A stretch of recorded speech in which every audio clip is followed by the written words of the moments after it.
Hello everyone. Today inshallah we will go through the optimization, lecture number 4. Then we will continue to the new chapter, which is double integration. I will make a brief introduction about integration also within the second lectures inshallah. For this lecture, as I told you, we are going to study the case of inequality optimization problem, which is really a very important part in optimization problems. I believe in the previous period, we already did go through 3 types of optimization. The optimization of unconstrained problems, the optimization of constrained problems with equality constraint, and this is the 3rd case where we study optimization but with inequality constraints as units. They are really very close to each other. As usual, all of our course notes references, you will find them on Moodle, and all of our recorded lectures, you will find them on the YouTube under the playlist of Mathematical Analysis 2 for IMS. Okay, the agenda for today, for the first lecture, we will go through the optimization in multivariable functions, especially in the inequality constraint optimization. In this lecture, mainly, I will focus on the graphical method for solving such type of optimization methods with a brief introduction for the calculus of getting the solution of these problems. This is really very important topic, and it will be involved in your next midterm, which is gonna be the 3rd midterm. I will take the advantage to remind you that we have 3 midterms. The first of them is 30%, and the other 2 exams, each one of them 35%, as you know. Also, within the coming exam, you will have the right to improve your grades either on the first or on the second exam. This is why the studying at this period is really very important for you. So try to have a good time management, and inshallah everything will go easy. As I told you, this is a part of the optimization problems, and we will be dealing with the general construction of the optimization problems, which means we will have a function in order to optimize, meaning we need to either maximize or minimize our objective function. For example, as we did previously, I'm maximizing my profit, I'm maximizing my revenue, or minimizing our cost, or minimizing effort, or minimizing work hours, and so on.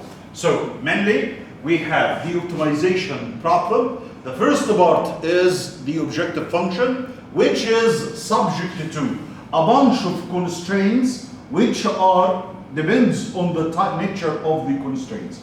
We studied previously maximizing or minimizing functions, but without constraints. That's the first type. The second type, we had equations in the constraints, and today we will be talking with constraints with inequality. We can actually classify the inequality, the constraints, into 2 types. The non-negativity constraints, which put a constraint that all of your decision variables is greater than or equal to 0. And we have the inequality constraints, which control the solution or control the visible solution area. As I told you at the beginning of this lecture, we will study and we will consider graphical approach for the 2 variable optimization problems with inequality constraints as units. Okay, let's go for the graphical approach, especially for n is equal to 2. So once more, in any optimization problems with inequality constraint, the goal is usually to find the maximizers, minimizers, and to discover the maximum and the minimum value of your function. So first of all, I will need to identify the visible area of solution. In order to identify the visible area of solution, we will have to draw all the constraints that they contain the visible solution area. Number two, the rule level sets from the objective function. Try to move your objective function in order to get the direction of increase of this objective function or the decrease of this objective function. Identifying this point will get you to the points where or get your maximizers or minimizers. If it is a minimization problem, we must identify the first level set, okay, that intersects the region of constraints which bring us to the limit of our visible area of solution, which will lead to maximizing your problem or, on the other hand, minimizing it.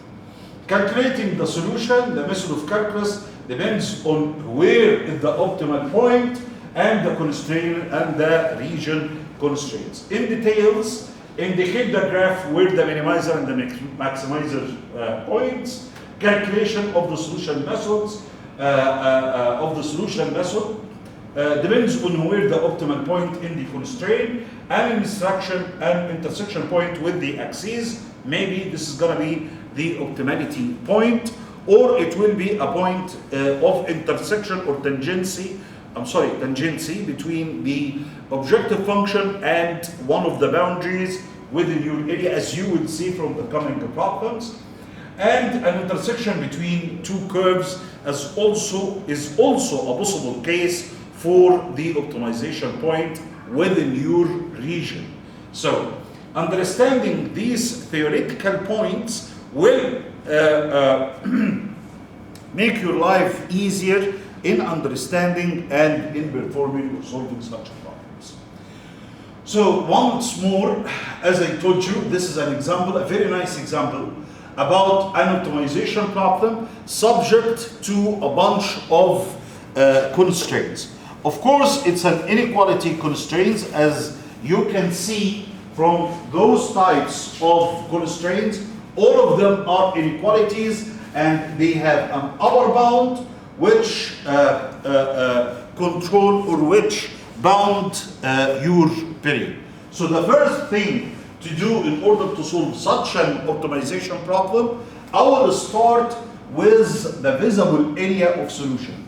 So if this is the y-axis and that's the x-axis, that's the y-axis and x-axis, I have two non-negativity constraints which states that our solution for the decision variables, which are x and y, x must be greater than or equal to 0 and y is greater than or equal to 0. And this restricts our solution to be within the first quadrant. So all my region or the main region of the solution will be within a positive decision variables, which means it is in the first quarter. Okay, now for the constraints.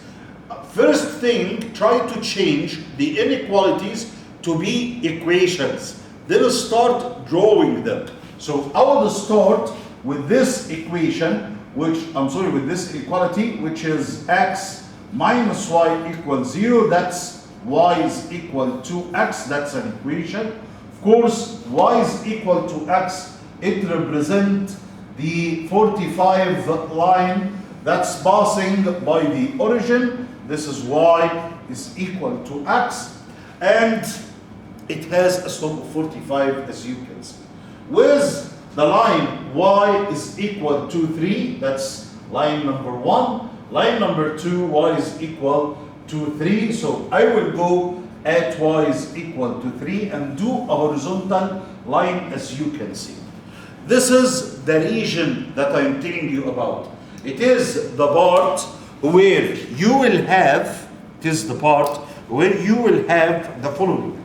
You will have, first of all, x, okay, x is less than or equal to y, or y is greater than or equal to x, which means all the points above this straight line, plus all the points, or with it, the other condition, all the points where y is less than 3, and both of them are positive. So this is mainly the region that I'm talking about. As you can see, this is the region, or this is the visible solution area, which satisfy the given constraints. Which function I want to optimize respecting these constraints? I want to maximize, or I want to optimize, which means determining the maximum and the minimum points for this function, for this guy, which is x minus 2 to the power of 2 plus y minus 1 to the power of 2.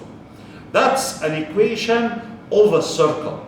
So I will start by considering the function f of xy equal to k. In this case, that's a general equation of a circle, but with a radius of root of k, and its center is at, as you can see, 2 and 1.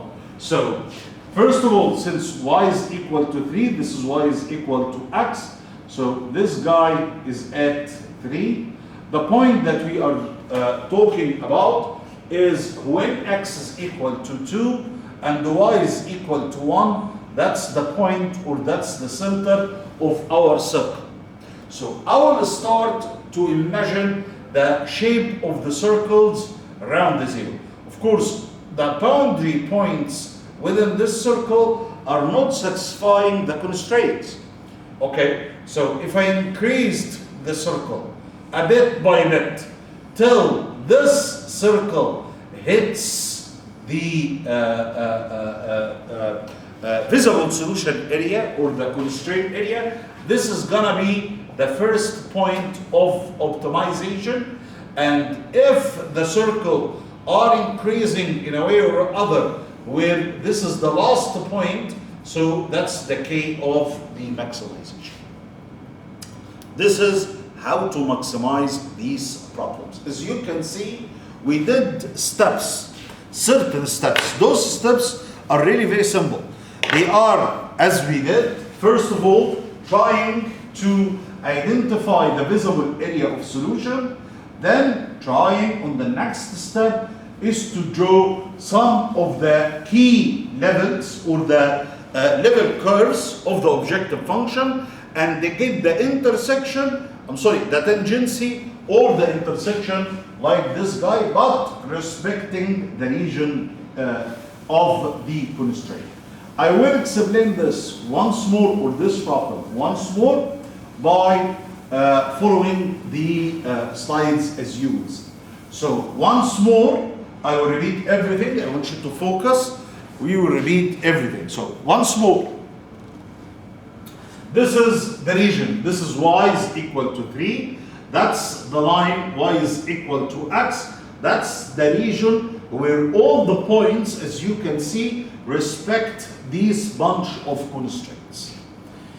And here is the objective function. It's a circle. So the k level for this circle is gonna be a circle with center at 1 and 2. This is 1, that's 2. And these are the level curves, as you can see. So the optimization will happen when the circles hit the boundary of our interval, and it will increase also during or inside this period till you reach the other side. So that's really a point, and that's the other point. If I get the intersection between the circle, which is x minus 2 to the power of 2 plus y minus 1 to the power of 2, and this guy, x minus y, get them equal to 0, that's going to be an optimization point. And the point on the other hand, which is at x equal to 0 and y equal to 3, exactly as you can see. That's the bottom idea, as you can see. That's the first level curve to intersect the region of the constraint, the last level curve to intersect the region of the constraint. This is mainly what's happening in these optimization problems, as you can see. Okay, very good. Now, okay, let's do another example. Let's look to this problem where I need to maximize x and y subject to the following constraints. Once you look to those constraints, you will discover two of these constraints are Non-negativity constraints, those are non, as I told you, negativity constraints, and that's the function that I should respect.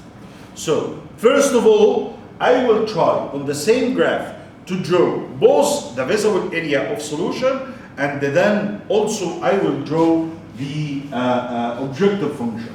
So if we look to, that's the y-axis, and that's the x-axis, and I want to draw y is equal to negative x over 2 plus 1, which is the main boundary. In order to draw this straight line, I will have to make a substitution in 2 points in order to get this straight line. So I will put x equal to 0. So once x is equal to 0, then that's the first point, which is 1. Once y is equal to 0, so x will be at 2. So 1 is going to, so I will make, as I told you, 2 substitutions.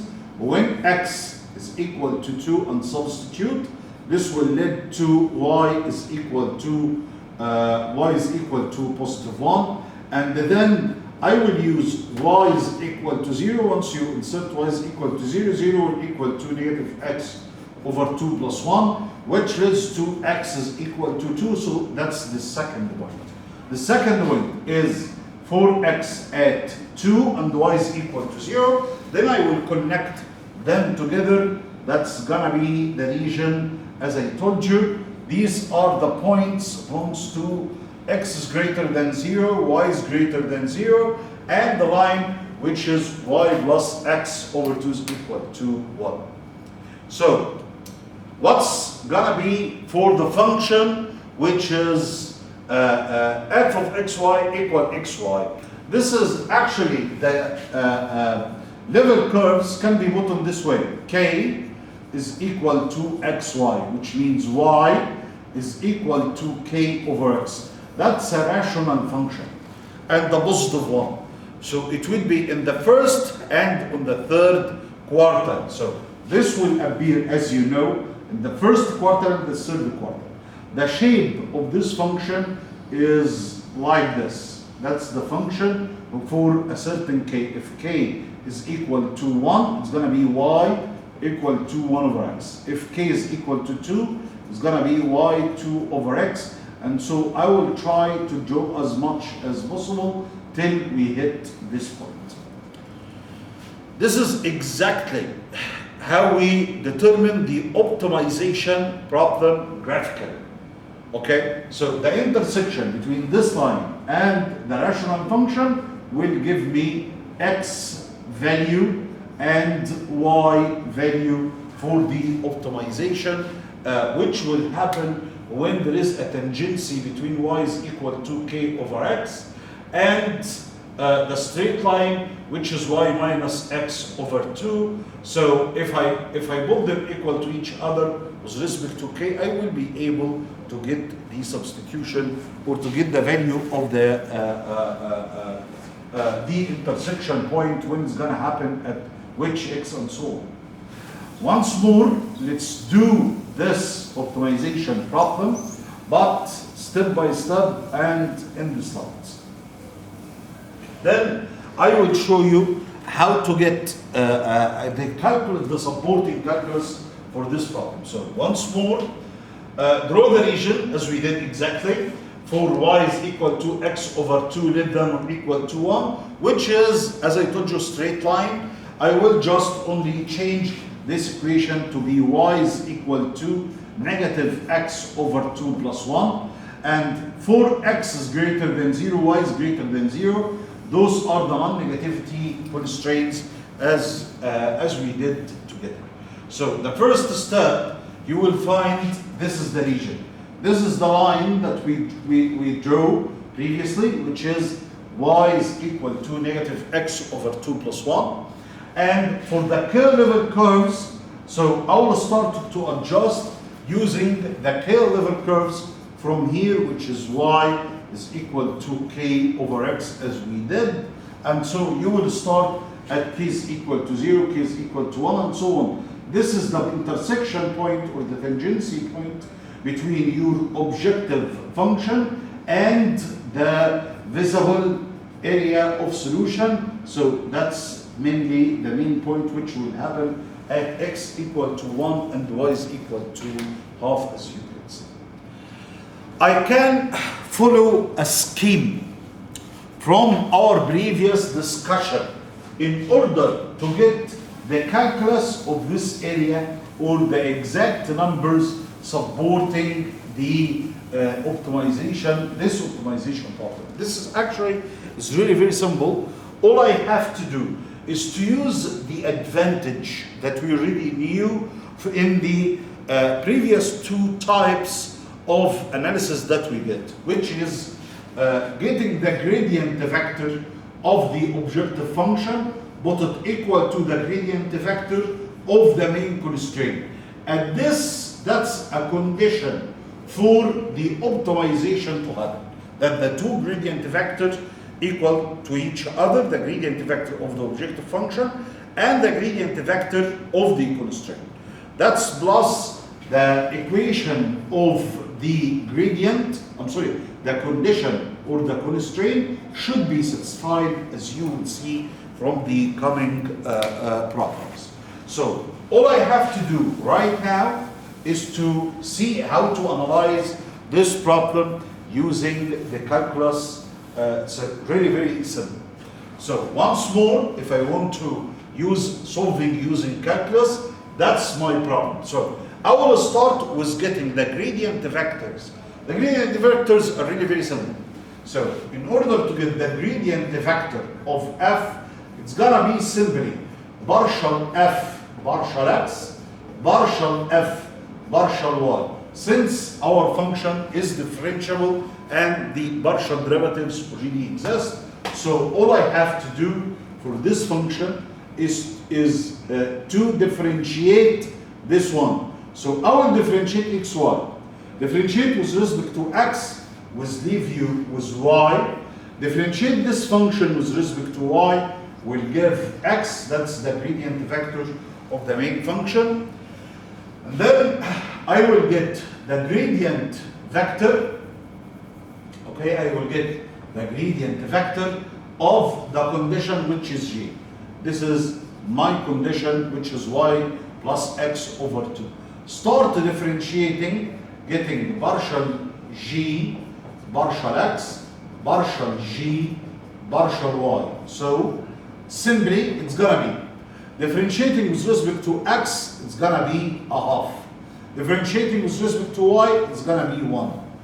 The actual relation will happen when the two gradient vectors are there is a ratio connecting them both together. So simply I can put that the gradient vector of f is equal to lambda, the gradient vector of j, which is gonna be y, and the x is equal to lambda times a half and a 1. From this relation, I will have the following, that y, for example, equal lambda over 2, and the x is equal to lambda. These two values, together with the condition, which is y plus x over 2 is equal to 1, substitute, will leave us with lambdas equal to 1, as you can see.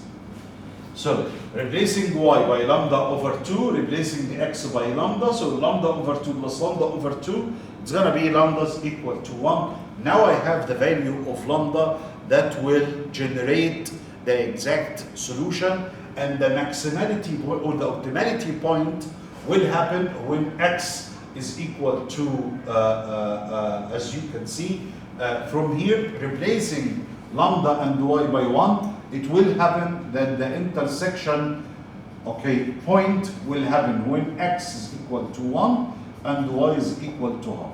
Take these values, that's a maximizer or that's an optimizer. I'll take this value and substitute in f, so f is gonna equal to 1 times 1 over 2, which is gonna be a half. That's the corresponding value of your function.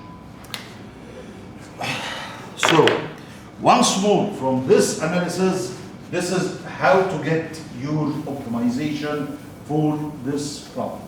I will do it once more with you, okay, using our slides.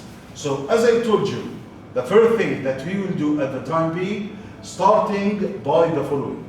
Getting the calculus of our solution. Simply get the gradient vector of f plus lambda times the gradient vector of g. That's exactly what we are going to do. Plus the constraint, which is y plus x over 2 is equal to 1. So getting the gradient vector for f is going to be y and x. Getting the gradient vector of g is going to be half and 1. Equal lambda, which means y is equal to lambda over 2, and the x is equal to lambda. Take them and substitute in the condition. You will have the value of lambda is equal to 1. Resubstitute on both of them. Those are the values. For x equal to 1, y is equal to half. This is the optimization point. Take them and substitute in the main function. You will get the value of f, which proves the optimization, as you can see. Of course, I sent you the mean PDF files, and I will share with you the rest of this document after we finish, inshallah. Once more examples on what we did go through. Now I will need to optimize the function, which is x minus y minus 2, subject to x squared plus y squared greater than or equal to 4, and y minus x squared is greater than or equal to 0, also with the non-negativity constraint. But in this problem,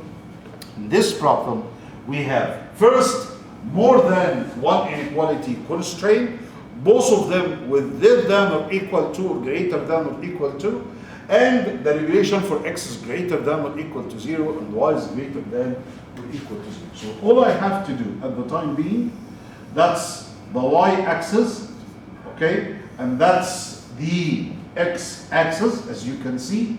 I will go for x squared plus y squared greater than or equal to 4, which is a circle with center at the origin, and the radius is equal to 4. So that's gonna be my circle. The part that exists in x is greater than 0 and y is greater than 0, that's a quarter of a circle, whereas y minus x squared is greater than or equal to 0, which means y is equal to x squared. That's the second function. Y is equal to x squared. And for this guy, which is y squared plus x squared equal to 4, I will need the intersection between these two curves, together with the condition of x is greater than 0 and y is greater than 0, which will deliver this area or this visible area of solution, as you can see.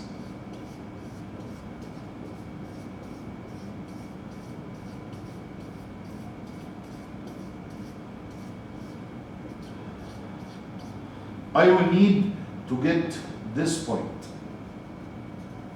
In order to get the intersection point, it's really very simple. All I have to do is to replace the value of y by this, to solve these two equations both together. So I can replace x squared by y. So the equation will be y squared plus y minus 4 equal to 0. And for solving this equation, will bring these 2 points together, as you can see. So I'm searching for two numbers. Multiplying them together will give you negative over 4, and adding them together will deliver the value of y. So simply I can solve this equation, or we can solve by the law of the quadratic function, which is negative b plus or minus the root of b squared minus 4c over 2a, and it will give you the points where the curve intersect, both curves intersect each other. Anyhow, this is the optimization period, or the period that the visible area of solution, as you can see. Now I will need to draw the line, which is y equal to x minus 2 because this is my objective function, and this is also plus k or equal to k. So that's the value of k. So if k is equal to 0, I will start for this line, which is y equal to x minus 2. So if I have y is equal to x minus 2 as a start, putting x equal to 0, so y is going to be at negative 2, putting y equal to 0, so x will be at 2, and that's the straight line of the objective function. I will try to move it up and down in order to get the points at which the optimality will happen as we did previously. This is mainly the general idea about analyzing such a problem. So once more, I'll go with the graphical solution on the slides. Let's go through it step by step. So, first of all, okay, I will start by drawing our region. As you can see, that's the circle which is at 2, and that's the shape of the parabola. That's the intersection point between them. That's the straight line that we are dealing with at the time being, and I will start to move it up and down in order to get our optimization. So the line will be x minus 2 minus k, and to find the minimum, we look at the first level when k is equal to 0, so the line will be y equal to x minus 2, as you can see. To find the maximization, we look to the last level curve, highest value within our region, so it will hit at 0 and 2, and the first point or the tangency between the line and the parabola. That's the main point. So I will solve these two equations together, this guy and that guy together, these two equations, in order to get this point, as you will see. And we will see the calculus of how to solve this problem shortly. Now I identify the two constraints that I will use in my solution by the help of the graphical solution. So I will start now with the second slide, knowing how to get the calculus. So I will get the gradient vector of f and the lambda times the gradient vector of g. That's the calculus. So I will start differentiating my f with respect to x, which is going to be positive 1. Differentiating f with respect to y, which is going to be negative 1. So this is the gradient vector of f. Then I will get the gradient vector of g. I will consider from the graph this guy or this function. So I will differentiate with respect to y, it's going to be 1. With respect to x, it's going to be negative 2x. So that's mainly the derivative with respect to x and the derivative with respect to y.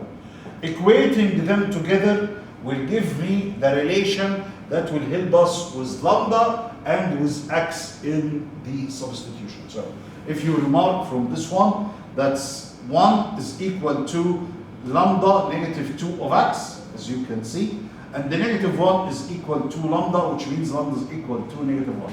If I make the substitution, lambda is equal negative 1 in this case, so if you inserted lambda is equal to negative 1, which means 1 is equal to 2 over x, which leads to x is equal to half. That's the value of x. If I inserted this value with the condition, I will get the value of y, which is y is equal to a quarter 1 over 4.